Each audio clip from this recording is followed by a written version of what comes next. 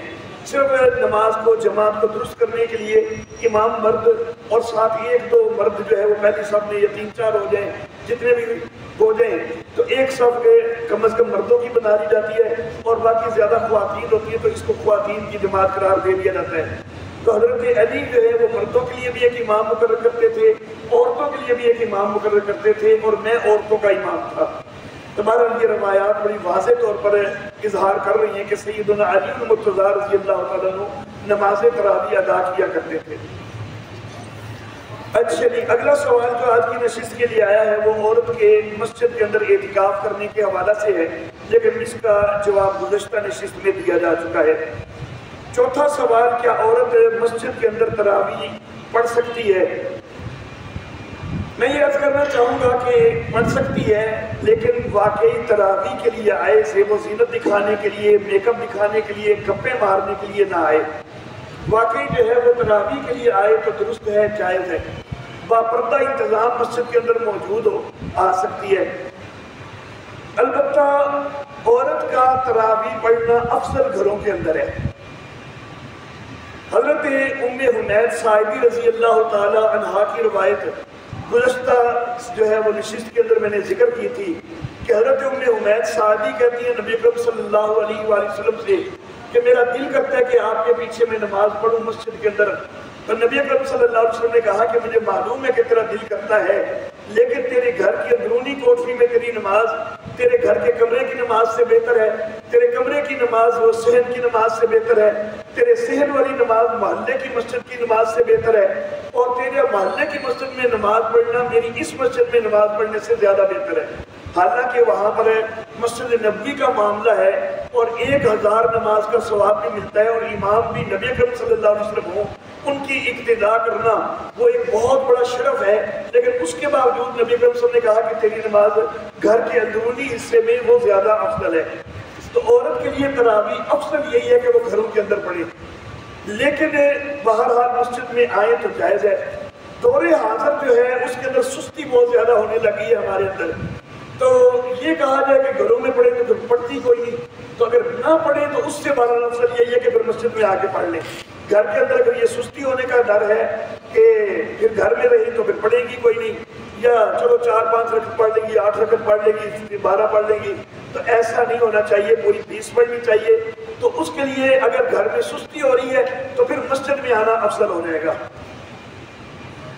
5واں سوال آج کے درس کے لیے، آج کی نشست کے لیے، سوال کو میں پورا جو ہے وہ پڑھنا چاہوں گا۔ ویسے تو میں سوال کی طرف اشارہ کر کے تو جواب دے رہا ہوں، لیکن میں سوال کو پورا اس لیے پڑھنا چاہوں گا کہ سوال کرنے والا لگ یوں رہا ہے کہ خود ایک فتویٰ دے رہا ہے، اور ہمیں بھی علماء کو بھی تجویز دے رہا ہے بجائے سوال کے، کہ بازار میں دکانداروں نے مجسمے یعنی بت سجا کر ان کے اوپر کپڑے اور زیورات وغیرہ سجا رکھے ہیں، ان کے ذریعے سے روزی تلاش کرتے ہیں، کیا یہ اسلام میں ٹھیک ہے؟ مکہ کے لوگ جو مشرک تھے وہ ان بتوں کے ذریعے حاجتیں پوری کرتے تھے، اور آج کے مسلمان ان کے ذریعے روزی تلاش کرتے ہیں، تو گویا کہ سوال کرنے والا جو ہے وہ شرک کا فتویٰ لگانا چاہ رہا ہے۔ اور پھر آگے تجویز یہ دیتا ہے کہ کیا یہ تمام مسلک کے علماء کی ذمہ داری نہیں ہے کہ عوام کو بتائیں کہ یہ کمائی کا ذریعہ درست نہیں ہے؟ تو ذمہ داری ساری صرف علماء کی نہیں ہوتی، عوام کی اپنی بھی ذمہ داریاں ہوتی ہیں۔ عوام میں بھی جا کے جو ہے نا وہ ان کو جا کے سمجھایا جا سکتا ہے، صرف مولوی جا کے سمجھائے یہ لازم کوئی نہیں ہوتا۔ پہلی بات یہ ہے کہ یہ جو ایموشنل بلیک میلنگ اس کے اندر سوال کے اندر کی گئی ہے کہ ضرور میں شرک کا فتویٰ لگاؤں، تو وہ کوئی نہیں لگتا۔ مکہ کا بتوں کی پوجا کرنا اور یہاں پر بتوں کے مجسمے رکھنا، اس کے اندر زمین و آسمان کا فرق ہے۔ تو اہل بلاد کا جو ہے وہ شرک کے فتوے کوئی نہیں لگ جاتے ہوتے۔ یہ صرف ایک جو ہے صرف ایک ظاہری مشابہت ان کے کام سے اور کرتوت سے ہو رہی ہے، لیکن اس کے اندر وہ شرک والی بات کوئی نہیں ہے۔ ان کے ذریعے رزق حاصل کرنے اور یہ کوئی معاملہ نہیں ہے، صرف ان کو ایک جو ہے وہ اسٹیچو بنا کے رکھا جاتا ہے اپنی چیزوں کی نمائش کے لیے۔ اب چیزوں کی جو نمائش کے لیے اگر کوئی اور چیز رکھی ہے تو آپ اس کو بھی کہیں گے کہ اس کو بھی خدا بنا لیا ہے۔ دکان سے ہے جو خود دکان ہے پھر تو وہ بھی خدا بن جائے گی، پھر تو ہر چیز کے اوپر شرک کا فتویٰ لگا دو۔ یہ صرف ایک نمائش کے لیے اسٹیچو رکھے جاتے ہیں۔ البتہ سوال جو ہونا چاہیے تھا وہ یہ ہونا چاہیے تھا کہ یہ اسٹیچو جو ہے کہ یہ شرعاً جائز ہیں یا نہیں۔ اصل سوال تو یہ بنتا ہے کہ اسٹیچو شرعاً جائز ہیں یا نہیں، ان کی حیثیت واضح کریں۔ تو بہرحال شرک والا معاملہ تو کوئی نہیں ہے۔ اسٹیچو جو ہے اگر اس کا چہرہ موجود ہے، باقاعدہ نقش اس کے موجود ہے، نسوانی اعضاء کے ابھار وغیرہ وہ موجود ہیں، پھر وہ قطعاً حرام ہے، پھر اس کے ساتھ اس کا استعمال جائز نہیں ہے۔ البتہ استعمال جائز ہونے کا نہ ہونے کا یہ مطلب نہیں ہے کہ وہ اسٹیچو اگر دکان پہ رکھے ہوئے ہیں تو پھر دکان کے اندر جو کمائی ہوئی ہے وہ کمائی حرام ہو جاتی ہے، نہیں۔ ایک طریقہ غلط اختیار کیا گیا ہے، اس کا گناہ اپنی جگہ، لیکن کمائی حرام کوئی نہیں ہو جاتی ہے۔ تو بہرحال جس اسٹیچو کے نقش واضح ہوں، نسوانی ابھار وغیرہ واضح کیے گئے ہوں، وہ قطعاً حرام ہے۔ دور حاضر میں کئی اسٹیچو ایسے بنائے جاتے ہیں کہ جن کا گلا جو ہے گلے تک اسٹیچو ہوتا ہے، اوپر کا حصہ کاٹ دیا گیا ہوتا ہے، تو اس میں بھی بہرحال نسوانی اعضاء کے جو ابھار وغیرہ بنائے جاتے ہیں ان کو بھی ختم کیا جائے تو پھر تو جائز ہے، لیکن اگر وہ ابھار وغیرہ ہیں تو پھر مکروہ تحریمی کے درجے میں ہے۔ حرام کے درجے میں پھر نہیں کہا جا سکتا، حرام کے درجے میں تب ہے کہ جس وقت نقش چہرے کے واضح ہو، کیونکہ چہرے کے نقش جو ہیں تو وہ ان کی جو ہے حرمت وہ صریح طور پر احادیث میں آئی ہے۔ تو جو اسٹیچو جو ہے اس کے چہرے کا نقش کوئی نہیں ہے، یا چہرہ اوپر موجود تو ہے لیکن اس کو سپاٹ بنا لیا گیا ہے، اس کے نقش واضح کوئی نہیں ہے، تو اگر نسوانی ابھار وغیرہ بھی اس میں نہ ہو تو پھر تو وہ حلال ہے، پھر اس میں کوئی حرج نہیں۔ لیکن اگر وہ نسوانی اعضاء کی تشہیر اس میں موجود ہے پھر مکروہ تحریمی ہے، اور اگر چہرے کے اعضاء بھی واضح ہیں تو پھر قطعاً حرام ہے۔ اچھا جی، اس کے بعد جی اگلا سوال، چھٹا سوال آج کے نشست کے لیے کہ اعتکاف بیٹھیں گے تو ڈر جائیں گے، یہ لوگوں میں مشہور ہے، تو یہ ایسی کوئی حقیقت نہیں ہے، کوئی چیز نہیں ہے کہ یہ اعتکاف بیٹھیں گے تو ڈر جائیں گے، تو یہ بالکل جو ہے نا وہ بلا وجہ کی باتیں بنائی ہوتی ہیں۔ ساتواں سوال، اعتکاف کے اندر سب سے بڑی سنت کون سی ہے کہ جو اللہ سے قریب کر دے؟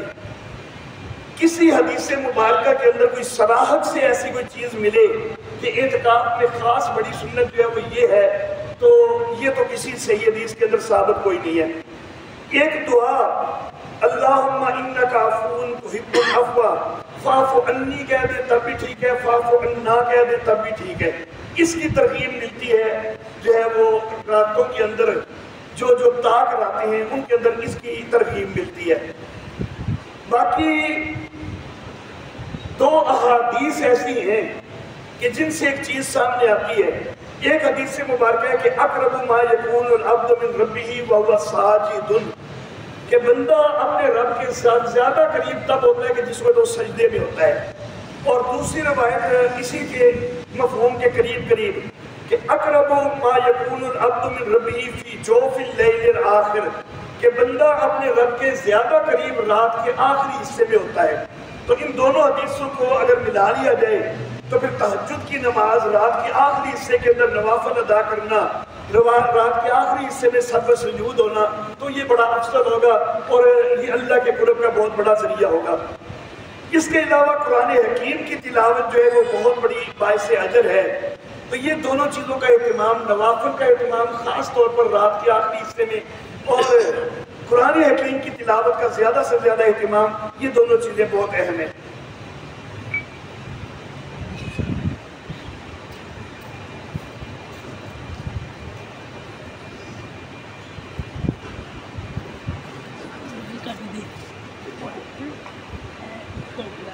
اچھا جی، 8واں سوال آج کی نشست کے لیے، اعتکاف میں منہ ڈھانپنا۔ اچھا جی، اعتکاف میں منہ ڈھانپنا، اس سے کیا مراد ہے سوال کرنے والے کی؟ تو دو چیزیں میرے ذہن میں آتی ہیں کہ اس کی مراد ہو سکتی ہیں۔ ایک یہ کہ بندہ مثال کے طور پر کوئی لیٹا ہے تو کیا چہرے کے کپڑے پر کپڑا لے سکتا ہے یا نہیں؟ احرام کی حالت میں منع ہوتا ہے، اعتکاف میں کوئی ممانعت نہیں ہے، اگر تو سوال کرنے والے کا یہ مقصود ہے۔ اور ایک اور مقصود بھی ہو سکتا ہے کہ باہر نکلنا ہے تو سر منہ ڈھانپ کے نکلنا ہے یا ویسے نکلنا ہے۔ تو سر منہ ڈھانپنے کا کوئی شرعی ثبوت کوئی نہیں ہے، نہ خواتین کے لیے نہ ہی مردوں کے لیے کہ اعتکاف سے باہر نکلیں تو سر منہ ڈھانپ کے نکلیں۔ خواتین حال بتا اگر گھر کے اندر غیر محرم افراد بھی موجود ہے تو پھر تو جو ہے پردہ کرنا ہے وہ ایک الگ چیز ہے، لیکن جہاں پر کوئی غیر محرم موجود نہیں ہے تو خواتین کے اعتکاف سے بھی جس وقت قضاء حاجت وغیرہ کے لیے وہ جائیں تو سر منہ ڈھانپنے کا کوئی ثبوت نہیں ہے، نہ ہی مردوں کے اعتکاف کے لیے جب مسجد کی حدود سے باہر وہ قضاء حاجت وغیرہ کے لیے جائیں تو سر منہ ڈھانپنے کا کوئی ثبوت نہیں ہے۔ اچھا جی، 9واں سوال کہ ٹائی لگانا جائز ہے یا نہیں ہے؟ بڑا حساس قسم کا سوال ہے کہ ٹائی لگانا جائز ہے یا نہیں ہے۔ میرے محترم احباب، کچھ علماء نے تو قطعی حرمت کا فتویٰ بھی دے دیا کہ ٹائی لگانا مکمل حرام ہے، لیکن جن نے یہ حرمت کا فتویٰ دیا ہے نا تو اس کی بنیاد کس چیز کو بنایا ہے تو یہ دیکھنا ہوگا۔ اب اگر وہ بنیاد ہی ثابت کوئی نہ ہو تو پھر تو یہ فتویٰ بھی ثابت کوئی نہ ہوگا۔ بنیاد اس چیز کو بنایا جاتا ہے کہ یہ صلیب کا نشان ہے، ایک مفروضہ یہ ہوتا ہے کہ یہ صلیب کا نشان ہے، اور دوسرا مفروضہ یہ ہوتا ہے کہ یہ حضرت عیسیٰ علیہ السلام کو جو پھندا دیا گیا تھا تو یہ گردن کے اندر پھندے کا نشان ہے، حضرت عیسیٰ علیہ السلام کو پھندا دینے کے حوالہ سے جو عیسائیوں کا عقیدہ ہے، جبکہ مسلمانوں کا عقیدہ یہ ہے کہ کوئی سولی نہیں چڑھایا گیا، کوئی صلیب نہیں دی گئی اور حضرت عیسیٰ علیہ السلام کو آسمانوں پر اٹھایا گیا ہے۔ پہلی بات یہ کہ صلیب جو ہے، صلیب کا نشان ہے، اس کو قرار دینا کہ یہ صلیب کی علامت ہے تو یہ قطعاً درست کوئی نہیں بنتا۔ صلیب کے اندر چار طرف جو ہے وہ کونے باہر نکلے ہوتے ہیں اور اس کے اندر 3 ہیں، اوپر کی طرف کوئی چیز الگ سے باہر کوئی نہیں نکلی ہوتی، اس لیے صلیب کی مشابہت اس کو قرار دینا یا یہ کہ یہ صلیب کی وجہ سے بنائی گئی ہے تو یہ کوئی ثبوت اس کا نہیں ہے۔ دوسرا یہ کہ یہ حضرت عیسیٰ علیہ السلام کو پھندا دینے کی علامت ہے۔ عیسائی حضرات بھی صلیب کے اوپر سولی کے قائل ہے، پھندا دینے کے وہ قائل ہی کوئی نہیں ہے، تو جس چیز کے وہ قائل ہی کوئی نہیں ہے تو اس چیز کو ان کا یہ پھندا دینے کی علامت قرار دینا یہ قطعاً درست نہیں ہے۔ ٹائی کی پوری تاریخ کا جو ہے وہ میں نے مطالعہ کیا کئی ویب سائٹ سے اور کسی جگہ پر بھی مجھے یہ مفروضہ بنیادیں کہیں بھی نظر نہیں آئی کہ جب ٹائی ایجاد کی گئی ہے تو اس کے پیچھے مقصد جو ہے وہ صلیب کا نشان بنانا تھا یا یہ پھندے کا نشان بنانا تھا۔ میں نے بہت مطالعہ کیا ٹائی کی تاریخ کا کہ کہاں سے شروع ہوئی، اور اگر میں اس تاریخ کو دہرانا شروع کر دوں تو بڑا لمبا چوڑا کام ہو جائے گا، اس کی تو ضرورت کوئی نہیں ہے، لیکن بہرحال مجھے یہ دونوں بنیادیں کہیں بھی نہیں ملی ہیں۔ تو جب یہ بنیادی کوئی نہیں، صرف ایک مفروضہ قائم کر لیا کہ یہ پھندے کا نشان ہے، حالانکہ پھندے کے ساتھ تو پھانسی کے وہ قائل ہی کوئی نہیں عیسائی حضرات، وہ صلیب کے اوپر جو ہو قتل کیے جانے کے قائل ہیں، پھندے کے ساتھ پھانسی کے کوئی قائل نہیں ہے، اور صلیب کا بھی یہ نشان کوئی نہیں بنایا گیا۔ تو بہرحال اس وجہ سے حرمت کا فتویٰ کوئی نہیں لگ سکتا۔ اس کے بعد ایک اور چیز ہوتی ہے کہ من تشبہ بقوم فہو منہم، یہ نبی اکرم صلی اللہ علیہ وسلم کا فرمان ہے کہ جس نے کسی قوم کی مشابہت کی تو وہ انہی میں سے ہے۔ میرے محترم احباب، مشابہت ہے کیا جس کی ممانعت ہے حدیث میں؟ تو یہ بھی تو دیکھنا ہے نا۔ ویسے تو مثال کے طور پر یہودی کھانا کھاتے ہیں، ہم بھی کھانا کھاتے ہیں، مشابہت ہو گئی۔ یہودی کپڑے پہنتے ہیں، عیسائی کپڑے پہنتے ہیں، ہم بھی پہنتے ہیں، مشابہت ہو گئی۔ وہ سارے تو پہلے نے باندھے نے پہ اور انہوں نے مشابہت نہیں کرنی تو پھر اسی نہ چڑھیے۔ تو یہ تو کوئی طریقہ نہیں نا کہ بھائی ہر قسم کی مشابہت منع ہوتی ہے۔ حدیث کو سمجھنا بھی تو چاہیے نا کہ کون سی مشابہت منع ہے۔ کسی قسم کی بھی مشابہت ہو تو وہ حرام ہے، تو یہ تو قتل ہو سکتا ہی کوئی نہیں۔ کھانا کھانا پھر چھوڑ دیں کیونکہ وہ سڑ تو پہلے دے پہ کھانے نے، اور اسی بھی کھانا گے تو انہوں نے مشابہت ہو جائے گی۔ تو دیکھنا یہ ہے کہ کون سی مشابہت حرام ہے۔ تو مشابہت وہ حرام ہے کہ جو کسی کا مذہبی شعار ہو اس کو اپنانا۔ ایک ہوتے ہیں علاقائی تہذیب، وہ اور چیز ہے۔ ایک علاقے کے اندر مسلمان بھی موجود ہیں، عیسائی بھی موجود ہیں، اور اس علاقے کی تہذیب ہے، اس کو مسلمانوں نے بھی اختیار کیا ہوا ہے اور عیسائیوں نے بھی اختیار کیا ہوا ہے، تو اس کو عیسائیوں کی تہذیب نہیں کہہ سکتے، وہ ایک علاقائی تہذیب ہے۔ اور ایک ہے مذہبی شعار۔ مذہبی شعار جو ہے کسی کا، وہ ہم نہیں اختیار کر سکتے۔ یا پھر ایک ایسا شعار کسی قوم کا کہ جو شعار اس کو کہیں گے کہ جس وقت اس چیز کا نام لیا جائے تو سیدھا اسی قوم کی طرف جو ہے وہ ذہن جائے کہ یہ چیز جو ہے یہ انہی سے متعلق ہے، کیونکہ وہ انہی لوگوں نے اس کو اپنایا ہوا ہے۔ اس کو کہتے ہیں شعار۔ لیکن یہ ٹائی جو ہے یہ ایک علاقائی تہذیب ہے یورپ کی، یہ مذہبی شعار نہیں ہے۔ مذہبی شعار ہوتا تو عیسائی پادری حضرات جو ہے وہ ٹائی کا اہتمام کرتے، لیکن عیسائی پادری کبھی بھی ٹائی کا اہتمام کوئی نہیں کرتے۔ تو یہ مذہبی شعار نہیں ہے، یہ صرف ایک ان کی علاقائی تہذیب ہے، اور اس کے اندر وہاں کے مسلمان بھی شریک ہیں، وہ بھی اس علاقائی تہذیب کو اختیار کر رہے ہیں، اور عیسائی بھی اختیار کر رہے ہیں، یہودی بھی اختیار کر رہے ہیں، جو جو اس علاقے میں موجود ہیں ان کو دیکھ کے پھر ہمارے علاقے میں بھی یہ آنی شروع ہو گئی۔ تو بہرحال من تشبہ بقوم فہو منہم کی وجہ سے اس کے اوپر حرام ہونے کا فتویٰ لگانا تو یہ بھی جو ہے وہ درست کوئی نہیں بنتا۔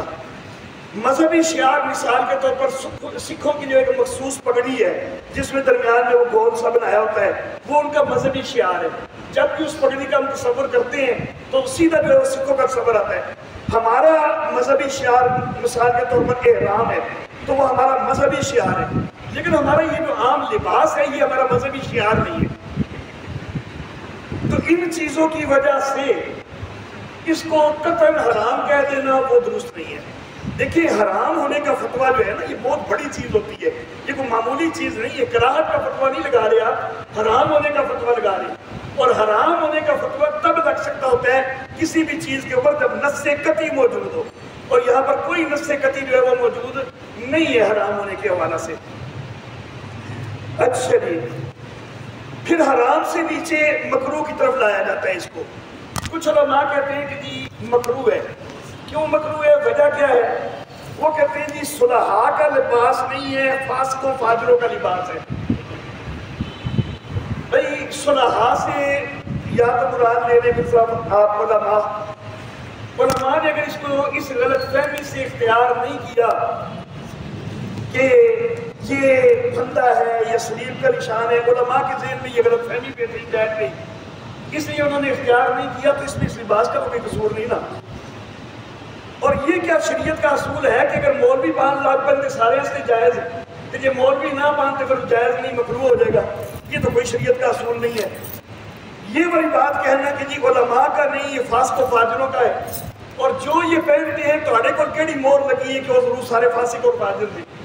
کیا جو دفتروں کے اندر کام کرتے ہیں وہ سارے فاسق و فاجر ہیں؟ تو یہ آپ کے پاس کوئی جو ہے وہ سٹیمپ نہیں ہے، کوئی مور نہیں ہے کہ جس کے اوپر آپ فتویٰ لگانا شروع کر دیں یہ صلحاء ہیں، یہ فاسق و فاجر ہیں۔ یہ باتیں اللہ کے سپرد ہیں، یہ ہمارے اختیار میں کوئی نہیں ہے۔ تو اس لیے اس وجہ سے کہ یہ صلحاء کا لباس نہیں ہے، فاسق و فاجروں کا لباس ہے، اس وجہ سے اس کو مکروہ قرار دینا تو یہ بھی قطعاً غلط ہے۔ زیادہ سے زیادہ ایک چیز کہی جا سکتی ہے، اور وہ چیز یہ کہ ہمارے لیے زیادہ مناسب وہی چیز ہے کہ جو رحمت کائنات صلی اللہ علیہ وسلم کا لباس ہے، اور جو اس کے قریب قریب کا جو لباس ہے، جس کے اندر ایک اسلامی مزاج سامنے آتا ہے ہم وہ لباس پہنیں. اس کے اندر ایک سادگی ہے اسلامی لباس کے نظام میں، اس کے اندر وہ سادگی ختم ہو رہی ہے. اسلامی لباس جو ہے اس کے اندر بے تکلفی ہے، اس کے اندر وہ بے تکلفی ختم ہو رہی ہے. اسلامی لباس کے مزاج کے یہ خلاف ہے. یورپ کی تہذیب کا ایک یہ علاقائی معاملہ ہے، مذہبی شعار نہیں ہے. یہ ان کی ایک علاقائی تہذیب ہے. ہمارے علاقے میں جب آئی ہے تو یورپ سے مرعوب ہو کر آئی ہے. تو مرعوبیت ہمیں نبی اکرم صلی اللہ علیہ وسلم کی اسوہ سے مرعوبیت ہونی چاہیے، نہ کہ یورپیوں سے ہمیں مرعوبیت ہونی چاہیے. یہ والی ایک چیز ایسی ہے کہ جس کی وجہ سے اس کے اندر کراہت آ جاتی ہے، لیکن اس کو مکروہ تحریمی یا حرام کے فتوے تک پہنچا دینا وہ قطعاً جائز نہیں. خلاف اولا ہے، نامناسب ہے، مرعوبیت کا نشان ہے. اور ہمیں یورپ کی مرعوبیت کی بجائے اسوہ حسنہ اور اسوہ نبی اس کی طرف جو ہے وہ توجہ کرنی چاہیے. اسلامی لباس کا جو مزاج ہے اس کی طرف توجہ کرنی چاہیے. اس سے ہٹ کر یہ ایک مرعوبیت والے لباس کو اختیار کرنا یہ غیر مناسب ہے، خلاف اولا ہے. اس حد تک تو ضرور ہے، لیکن اس کو مکروہ تحریمی کہہ دینا، مکروہ تنزیہی کہا جا سکتا ہے، مکروہ تحریمی نہیں. مکروہ تحریمی یا حرام کہہ دینا اور یہ کہنا کہ صلحاء کا لباس ہے، فاسقوں کا لباس ہے، تو یہ زیادتی والی باتیں ہیں. اچھا جی، اگر کسی دفتر کے یونیفارم میں یہ شامل ہے، اسکول کے یونیفارم میں شامل ہے، تو دفتر والوں کو، اسکول والوں کو یہ سمجھانا چاہیے کہ خلاف اولا ہے بھائی، اپنے جو روایتیں ہمیں ان کی پاسداری کرنی چاہیے، ان کی طرف آنا چاہیے، نہ کہ یورپ سے مرعوبیت رکھنی چاہیے. تو منتظمہ جو ہیں ان کو سمجھانا چاہیے. لیکن اگر بہرحال وہ منتظمہ کا اصرار ہے کہ یہ ہی لباس ہم نے رکھنا ہے، تو جو بچے اسکول میں وہ لباس پہن کے جائیں ان کے اوپر کوئی مسئلہ نہیں ہے، کوئی گناہ وغیرہ معاملہ نہیں ہے. ہاں بتا وہ منتظم حضرات جو ہیں ان کو بہرحال چاہیے یہ کہ اس کو تبدیل کر دیں. اچھا جی، 10واں سوال اسی سے متعلق.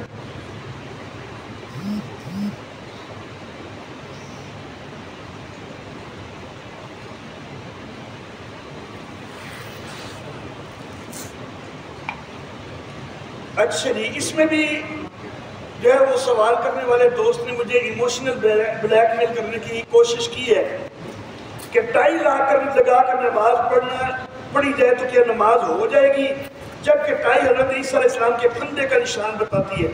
تو یہ میں پہلے واضح کر چکا، یہ کوئی پھندے کا نشان نہیں ہے. نماز بہرحال ہو جائے گی، خلاف اولا لباس ہے، نامناسب ہے، لیکن نماز بہرحال ہو جائے گی. اچھا جی، اس کے بعد 11واں سوال. بچے کی پیدائش کے اوپر دائیں کان میں اذان اور بائیں کان میں اقامت بھی کہی جاتی ہے، یہ کب ثابت ہے، کہاں سے ثابت ہے، سنت ہے یا واجب ہے؟ میرے محترم احباب، نبی اکرم صلی اللہ علیہ وسلم سے ہی ثابت ہے. سنن ابی داؤد کے اندر، جامع ترمذی کے اندر روایت ہے، ان عبید اللہ ابن ابی رافع عن ابیہ، حضرت عبید اللہ بن ابی رافع اپنے والد سے روایت کرتے ہیں، قال رأیت رسول اللہ صلی اللہ علیہ وسلم، کہتے ہیں میں نے رسول اللہ صلی اللہ علیہ وسلم کو دیکھا، اذن فی اذن الحسن ابن علی، کہ نبی اکرم صلی اللہ علیہ وسلم نے حضرت حسن ابن علی کے کان میں اذان دی. حین ولدتہ فاطمہ، جبکہ حضرت فاطمہ نے ان کو جنا، بالصلاۃ، نماز والی اذان دی. دوسری روایت مسند ابی یعلا کے اندر حضرت حسین رضی اللہ تعالیٰ عنہ کی زبان سے، ان حسین، حضرت حسین کہتے ہیں، قال رسول اللہ صلی اللہ علیہ وسلم، کہتے ہیں کہ رسول اللہ صلی اللہ علیہ وسلم فرمایا کہ من ولد لہ فأذن فی اذنہ الیمنی واقام فی اذنہ الیسری، جس کی کوئی اولاد پیدا ہو اور پھر اس کے دائیں کان میں اذان دے، بائیں کان میں اقامت کہے، لم تضر لہ ام الصبیان، تو اس بچے کو ام الصبیان کی بیماری نقصان نہیں دے گی. یہ ام الصبیان بچوں کی ایک مرغی کی مخصوص قسم ہے، تو وہ اس کو نقصان نہیں دے گی.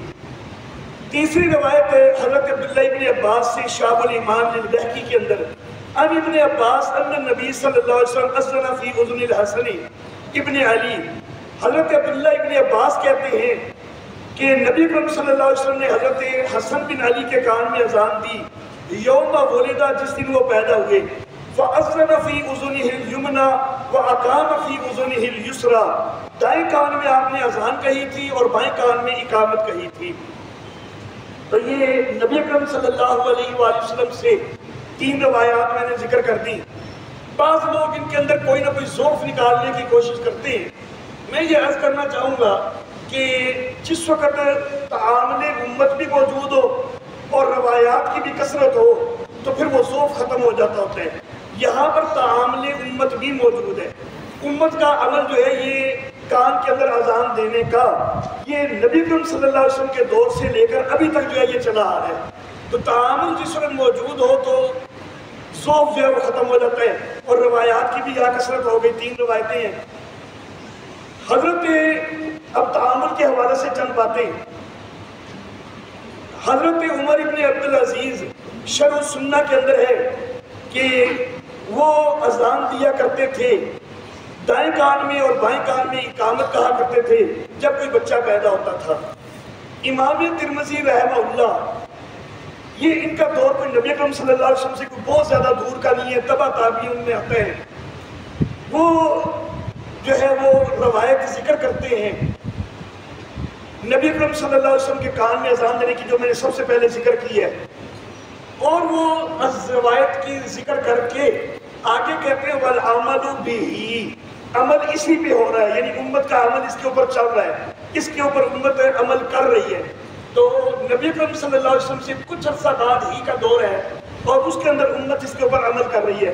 روایت کرنے والے اس سے بھی پہلے دور کے صحابی روایت کر رہے ہیں، صحابی سے تابعی روایت کر رہے ہیں، تابعی سے آگے جو ہے وہ تبع تابعین کے دور میں اس کے اوپر عمل چلنا ثابت ہو رہا ہے۔ تو یہ نہیں کہا جا سکتا کہ نبی صلی اللہ علیہ وسلم کے دور میں عمل کوئی نہیں تھا یا صحابہ کے دور میں عمل کوئی نہیں تھا، یہ عمل شروع سے چلا آ رہا ہے۔ علامہ شوکانی ان کا زمانہ الگ، ابن قیم جوزی ہیں، امام نووی ہیں، عبد الرحمن مبارک پوری ہیں، اور کئی بہت سارے علماء جو کہ مختلف ادوار کے ہیں، ان سب نے جو ہے وہ اس عمل کا تذکرہ کیا ہے اور اس کو جو ہے وہ درست اور جائز عمل قرار دیا ہے۔ تو گویا کہ تاریخ اسلام کے ہر دور میں یہ عمل جاری رہا ہے۔ تو نبی اکرم صلی اللہ علیہ وسلم نے یہ فرمایا کہ میری امت جو ہے وہ گمراہی کے اوپر کبھی جمع نہیں ہو سکتی۔ اللہ اکبر، اللہ اکبر۔ یہ جو امام ترمذی رحمہ اللہ نے کہا کہ وَالْعَمَلُ بِهِ، اس کے متعلق فقہاء اور محدثین نے یہ لکھا کہ اس سے وہ اجماع کا ذکر کر رہے ہیں کہ اس کے اوپر اجماع ہے۔ تو جب یہ اجماع سے بھی ثابت ہو جائے، احادیث سے بھی ثابت ہو جائے، تو پھر یہی درست ہے۔ سنت کے درجے میں ہم اس کو پھر بھی احتیاطاً نہیں رکھتے، بلکہ اس کو ہم مستحب کے درجے میں رکھتے ہیں۔ اچھا جی، 12واں سوال آج کے نشست کے لیے کہ وراثت کی جائیداد کے اندر زکوٰۃ لازم ہے یا نہیں۔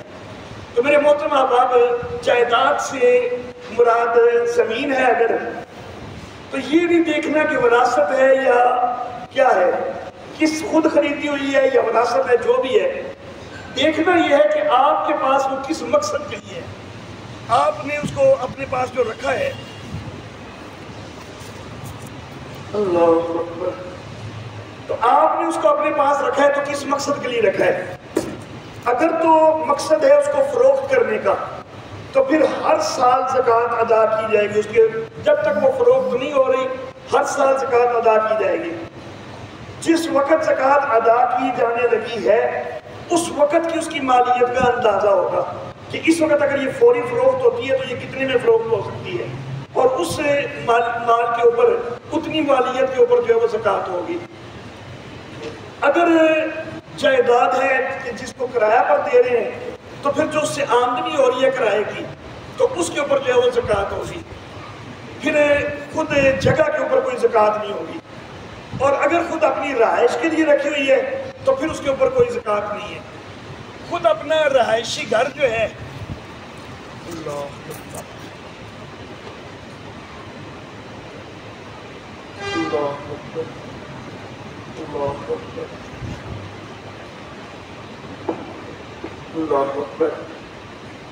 خود اپنا رہائشی گھر جو ہے اس کے اوپر کوئی زکوٰۃ نہیں ہوتی۔ بچوں کے لیے کوئی جگہ خریدی ہوئی ہے کہ بچے اس کے اوپر گھر بنائیں گے، اس کے اوپر بھی کوئی زکوٰۃ نہیں ہوتی۔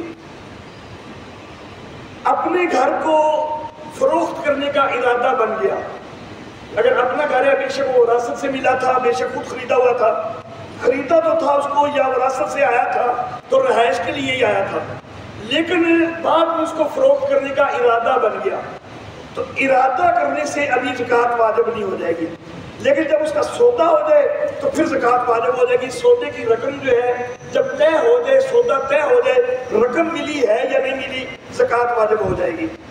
لیکن صرف ارادہ ہو گیا کہ گھر کو فروخت کرنا ہے تو ابھی سودا نہیں ہوا، تو اس وقت تک کے جو سال اگر درمیان میں کچھ گزر جائیں کہ ارادہ تو بنا ہوا تھا کہ میں نے گھر سیل کرنا ہے، لیکن کئی سال گزرتے گئے، سیل کوئی نہیں ہوئی، سودا کوئی نہیں ہوا، تو اس کے اوپر نہیں۔ لیکن جو زمین خریدی اس کے لیے گئی ہے کہ اس کو فروخت کرنا ہے، اس کے اوپر زکوٰۃ پہلے سال سے ہی ہو جائے گی، لیکن جو رہائش کی ہے اس کے اوپر بعد میں ارادہ سیل کرنے کا بنا تو جس میں سودا ہوگا تب سے زکوٰۃ ہوگی۔ اچھا جی، 13واں سوال، ایک آدمی قرض لیتا ہے، واپس کرنے کی کوشش بھی کرتا ہے، لیکن اس کے اندر اتنی استطاعت نہیں ہے کہ وہ واپس کر سکے، تو اس کے لیے کیا حکم ہے؟ تو سب سے پہلی چیز تو یہ کہ اللہ کی بارگاہ میں دعا گو رہے کہ اللہ رب العزت میرے لیے آسانی پیدا کرے، میں یہ قرض جو ہے وہ واپس کر سکوں۔ دوسری چیز، زیادہ پریشان ہو جائے تو جس سے قرض لیا ہوا ہے اس سے درخواست کر سکتا ہے کہ میرے قرض کے اندر تخفیف کر دو یا قرض ختم کر دو، معاف کر دو۔ تیسری چیز، احباب سے بھی تعاون کی اپیل کر سکتا ہے۔ تو بہرحال یہ مختلف چیزیں ہیں، اللہ رب العزت سے دعا رکھے، قرض کو معاف کروانے کی کوشش کر لے یا احباب سے تعاون وغیرہ لے لے اور اس کے ذریعے قرض بھر ادا کرنا ہے۔ 14واں سوال یہ کہ عقیقہ کے جانور کی عمر کیا ہے اور بچے کے لیے کتنے جانور اور بچی کے لیے کتنے جانور؟ عقیقہ کے جانور کی ساری شرائط بالکل وہی ہوتی ہے جو قربانی کے جانور کی ہے، عمر کے حوالے سے بھی اور عیبوں سے محفوظ وغیرہ کے ہونے کے حوالے سے بھی عقیقہ کی ساری شرائط وہی ہے۔ بکرا بکری جو ہے وہ 1 سال کا ہوگا تو تب چلے گا، مینڈا اور بھیڑ وغیرہ جو ہیں یا دمبا ہے تو یہ بھی بہتر یہ ہے کہ سال کا ہو تو پھر چلائے۔ البتہ مینڈا، بھیڑ، دمبا اگر سال والا جانور آپ کو نہیں مل رہا، اگر اس کو لینے میں دقت ہو رہی ہے، پھر اگر یہ مینڈا، بھیڑ، دمبا یہ 6 مہینے سے بھی زیادہ عمر کے ہوں تو لیکن ہوں فربا، اتنے فربا ہوں تو وہ سال کے محسوس ہوتے ہوں تو پھر ان کی گنجائش ہے، لیکن یہ اس کے لیے ہے کہ جس کے اندر سال کا لینے کی گنجائش ہے وہ استطاعت نہ بن رہی ہو تو پھر یہ چھوٹا لے سکتا ہے۔ گائے، بیل، بھینس، کٹا وغیرہ 2 سال کے ہوں گے تو تب جائز ہوں گے، اونٹ جو ہے وہ 5 سال کا ہوگا۔ بچے کے لیے جو ہے وہ 1 جانور یعنی بکرا بکری، مینڈا، بھیڑ، دمبا وغیرہ 1 اور 2، بچے کے لیے 2 اور بچی کے لیے 1۔ البتہ اگر گنجائش کم ہو کسی وقت اور بچے کے لیے بھی 1 ہی جانور دے دیا تب بھی عقیقہ ہو جاتا ہے۔ حضرت حسن رضی اللہ تعالیٰ عنہ کا عقیقہ وہ 1 بکرے کے ساتھ جو ہے وہ روایات میں ملتا ہے۔ تو اگر گنجائش ہے تو 2 جانور ہونے چاہیے اور بڑے جانور کے اندر 2 حصے ہو جائیں تو تب بھی ٹھیک ہے۔ عقیقے کے متعلق ایک مسئلہ جو ہے وہ یہ ذہن میں رکھ لیں کہ عقیقہ شرعی طور پر صرف 7ویں دن ہوتا ہے، سنت جو ہے وہ یہی ہے۔ 14ویں یا 21ویں دن بھی اس کی گنجائش ہے، اصل سنت جو ہے وہ 7ویں دن ہے، 14ویں دن یا 21ویں دن اس کی گنجائش ہے۔ اس کے علاوہ جو ہے کئی دفعہ وہ مسئلہ پوچھتے ہیں صرف بچے بڑے بڑے ہو گئے ہیں اور اس کو عقیقہ، تو وہ عقیقہ شرعی جو ہے وہ کوئی نہیں ہوتا۔ ہاں البتہ بچے کی طرف سے ایک صدقہ نکل جاتا ہے تو وہ ایک الگ چیز ہے۔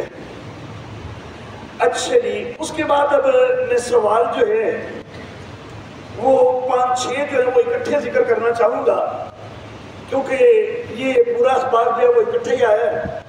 تو سوال کے اندر جو ہے نا وہ یوں لگ رہا ہے کہ وہ دوست جو ہے نا وہ کچھ نہ کچھ مجھ سے نکلوانا چاہتا ہے کہ کسی طرح کوئی گل کسی کے خلاف نکلے صحیح، تو بھائی یہ بلیک میلنگ نہیں ہونی چاہیے کہ ضرور کوئی نہ کوئی ادھروں دی سوال کرو، ادھروں دی کرو، کہ کسی پاسے تو کوئی نہ کوئی یہ گل نکلے کہ میں جی کے خلاف جڑا نا وہ سوال پہ کرنا وہ خلاف کوئی نہ کوئی تو حجت مل جائے۔ اچھا جی، کیا قرآن حکیم میں جھوٹ بولنے اور جھوٹا ڈرامہ کرنے پر کسی قسم کی رعایت موجود ہے؟ کیا حدیث میں چند مقامات پر جھوٹ بولنے اور جھوٹا ڈرامہ کرنے کی رعایت موجود ہے؟ اگر حدیث میں چند مواقع پر جھوٹ بولنے، جھوٹا ڈرامہ کرنے کی رعایت موجود ہے تو پھر وہ کون سے مواقع ہیں؟ ایسے مواقع پر علیحدہ علیحدہ وضاحت چاہیے کہ ہر موقع پر جھوٹ بولنے اور جھوٹا ڈرامہ کرنے کی کتنی مدت ہوتی ہے، یا پھر تاحیات جھوٹ بولتے اور ڈرامے کرتے رہتے ہیں۔ کیا قرآن پاک میں یا حدیث سے کہیں ثابت ہوتا ہے کہ سچی گواہی چھپائی جا سکتی ہے یا جھوٹی گواہی دی جا سکتی ہے؟ اگر حدیث میں جھوٹ کی رعایت موجود ہے لیکن قرآن میں نہیں موجود، تو کوئی شخص حدیث کی رعایت حاصل نہیں کرتا اور جھوٹ نہیں بولتا، تو پھر اس شخص کا یہ عمل کیسا ہوگا؟ اس شخص کے ساتھ موازنے میں کہ جو حدیث کی رعایت حاصل کر کے جھوٹ بولتا ہے اور جھوٹا ڈرامہ کرتا ہے۔ یہ 6 سوال اس دوست کی طرف سے 7 سوال ہیں۔ بیچ میں سے جو 5واں سوال ہے اس کو میں نے چھوڑا ہے کیونکہ وہ تھوڑا سا اس سے غیر متعلق لگا ہے، اگرچہ ہو سکتا ہے کہ وہ بھی اسی سے متعلق ہی کسی انداز میں بنایا ہو دوست نے، لیکن وہ تھوڑا سا غیر متعلق لگا ہے، اس کا جواب میں انشاءاللہ بعد میں دے دوں گا۔ اب یہ جو 6 سوال ہیں، تو بہرحال پہلے تو میں یہی گزارش کرنا چاہوں گا کہ اپنے اندر کو صاف کرنا چاہیے، اور یہ طریقہ درست نہیں ہوتا کہ کسی نہ کسی طرح کو فتویٰ حاصل کر ہی لیا جائے کسی کے خلاف، ایسا نہیں ہونا چاہیے۔ اچھے انداز میں جو ہے آپس میں محبتیں بانٹنی چاہیے، ایک دوسرے کے خلاف فتوے لینے کی کوشش نہیں ہونی چاہیے۔ اچھا جی، ایک بات میں یہاں پر اور گزارش کرنا چاہوں گا کہ سوال کا جو انداز رکھا گیا ہے، پہلا سوال، پھر دوسرا اور پھر جو آخری ہے کہ قرآن میں اجازت کوئی نہیں، حدیث میں اجازت ہے، تو جو قرآن پہ عمل کر لے حدیث پہ عمل نہ کرے۔ بھائی قرآن اور حدیث کا خدا را تقابل نہ بناؤ، قرآن اور حدیث دونوں ایک ہیں، وہ ان کا آپس میں کوئی تقابل نہیں ہے، صرف یہ کہ سمجھنے میں قصور ہوتا ہے۔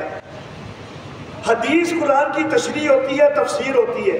قرآن حکیم میں اگر صراحت سے ایک چیز ذکر نہیں ہے نا، تو قرآن کے اندر یہ حکم تو موجود ہے کہ ما آتاکم الرسول فخذوہ وما نہاکم عنہ فانتہوا، کہ جو رسول تمہیں دے اس کو لے لو، جس سے رسول منع کرے اس سے رک لو۔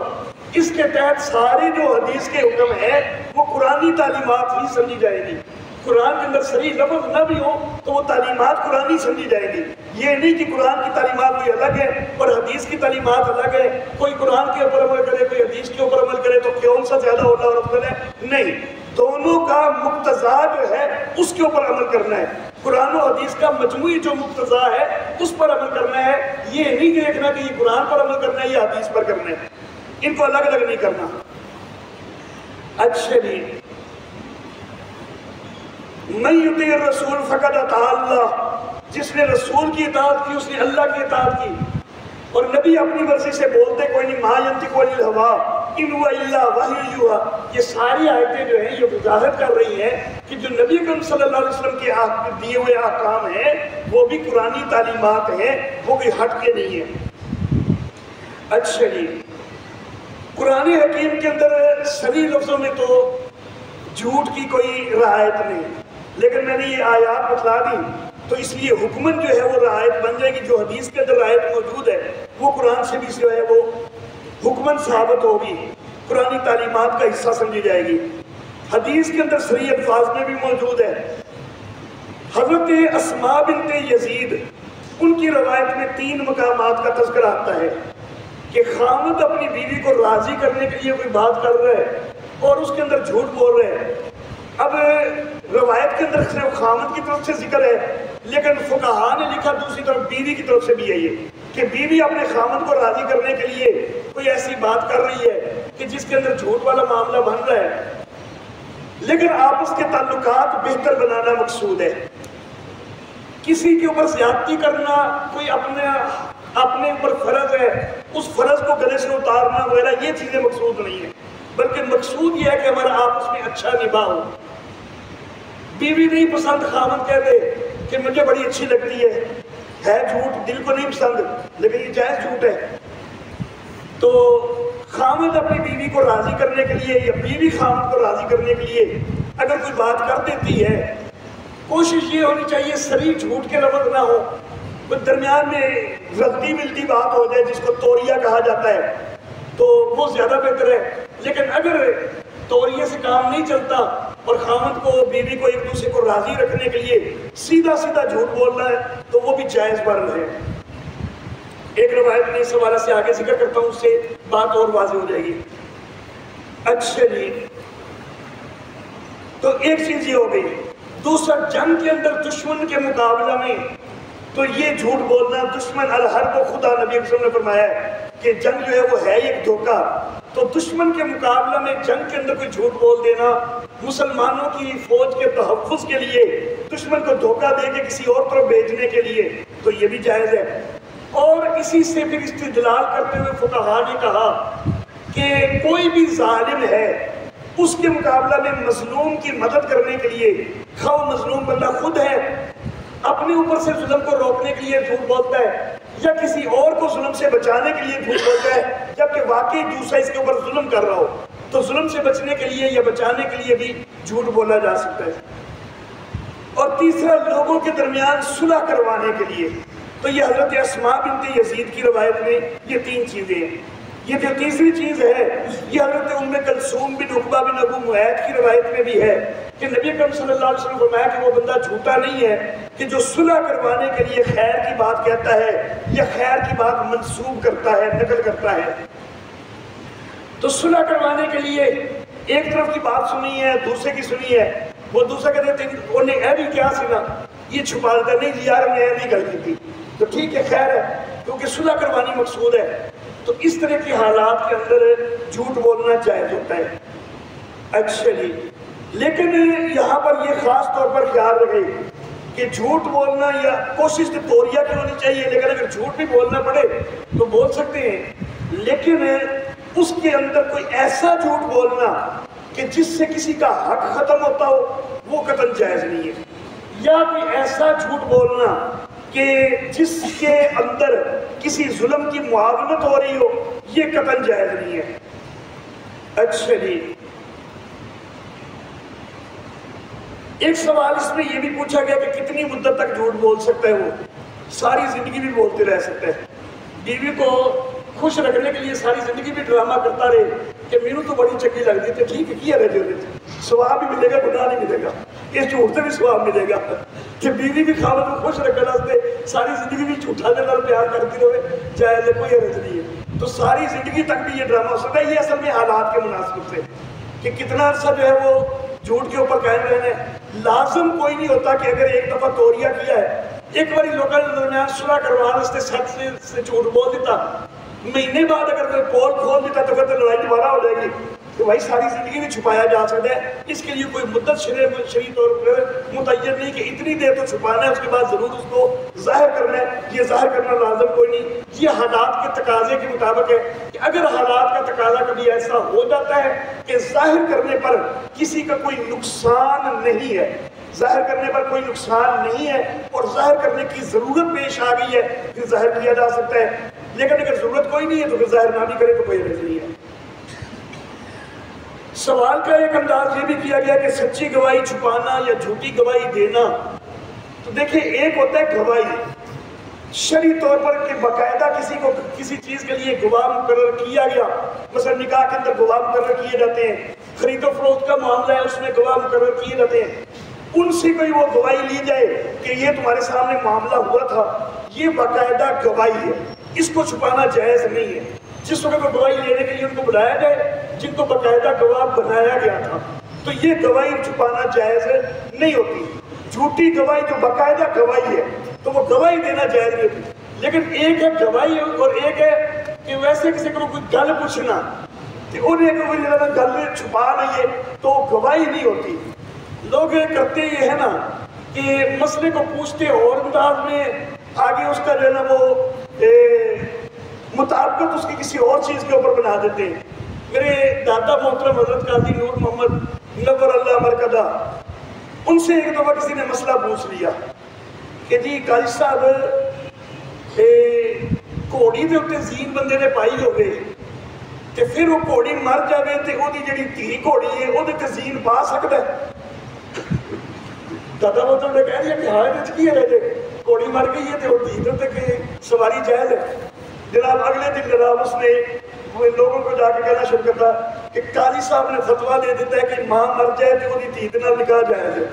بھائی تو پوچھا کہ یہ اپلائی کتنے پہ کر رہے ہیں تو اب یہاں پر بھی پوچھ مجھ سے رہا گواہی کے اندر تو اپلائی کریں کسی گل پوچھن دیتے تو بھائی اے نہ کرے جی گواہی ہے نا واقعی جنہوں شرعی طور پہ گواہی کیا جاتا ہے وہ جھوٹھی جڑے نہیں دیتی جا سکتی تے سچی نہیں چھپائی جا سکتی، لیکن کسی کو کوئی گل پوچھی جائے تو وہ سچ چھپا سکتا ہے۔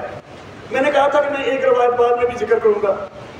حضرت عمر فاروق رضی اللہ تعالیٰ عنہ کے دور میں یہ واقعہ پیش آ گیا، ایک عورت سے اس کے خامد نے قسم دے کے پوچھ لیا کہ تینوں خدا بھی قسم سچ دس میرے نال محبت کرنی ہے کہ نہیں کرنی۔ انہوں نے قسم دے دی تھی، عورت بیچاری مجبور ہو گئی، انہیں کہتے کہ جو قسم دیتی ہے تو انہوں نے پھر دس دینی ہے کہ میں تو محبت کوئی نہیں کرتی۔ معاملہ حضرت عمر فاروق کو پتہ چل گیا، حضرت عمر فاروق نے اس عورت کو بلایا کہ تم نے یہ بات کیوں کی؟ انہوں نے کہا جی انہوں نے قسم دے کے بولیا سی اور اللہ کی قسم انہیں آکھیا سی۔ حضرت عمر فاروق نے کہا تم پھر بھی جھوٹ بول دیتی، کیونکہ اپنا نباہ تم نے چلانا ہے نا، خاوند کے ساتھ اچھا تعلق بنانا ہے۔ اب یہاں پر قسم تک کا معاملہ ہے، تو حضرت عمر فاروق کہہ رہے ہیں قسم بھی بے شک اس نے لی تھی نا، قسم دے کر بھی کہا تھا نا، پھر بھی جھوٹ بول دیتی، پھر بھی کہہ دیتی کہ میں تم سے محبت کرتی ہوں۔ تو دیکھنا یہ ہوتا ہے کہ جہاں جہاں شریعت نے اجازت دی ہے تو وہاں پر جو ہے وہ توڑیا کیا جا سکتا ہے۔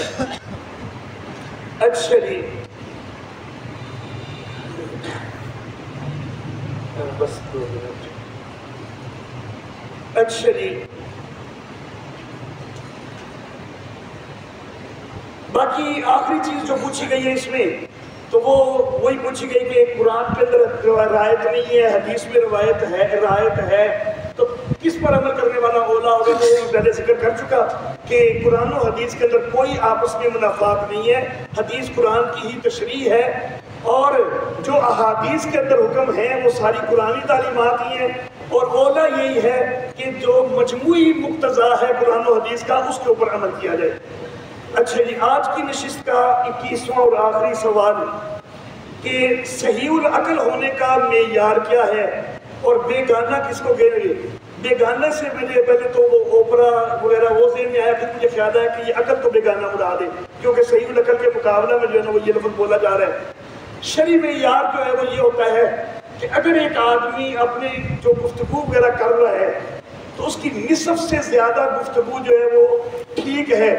کچھ لوگوں نے اور بھی جو ہے وہ باتیں ذکر کی ہیں جو زیادہ جو ذکر کی جاتی ہے، فی الوقت میں زیادہ ہے وہی ذکر کر دیتا ہوں، اس کے اندر ویسے تو بڑی لمبی چوڑی تفصیلات ہیں کہ جس کی نصف سے زیادہ گفتگو ایسی ہو کہ جو وہ ٹھیک ہو، تھوڑی بہت جو ہے وہ چلیاں شلیاں مار دند ہے لیکن نصف سے زیادہ گفتگو اس کی ٹھیک ہے، اور وہ اپنے معاملات کو سمجھتا ہے، جس وقت وہ کوئی بات کرتا ہے اس کو سمجھ ہوتی ہے کہ میں کیا بات کر رہا ہوں، تو اس کو شرعی طور پر مجنون وغیرہ نہیں کہا جا سکتا۔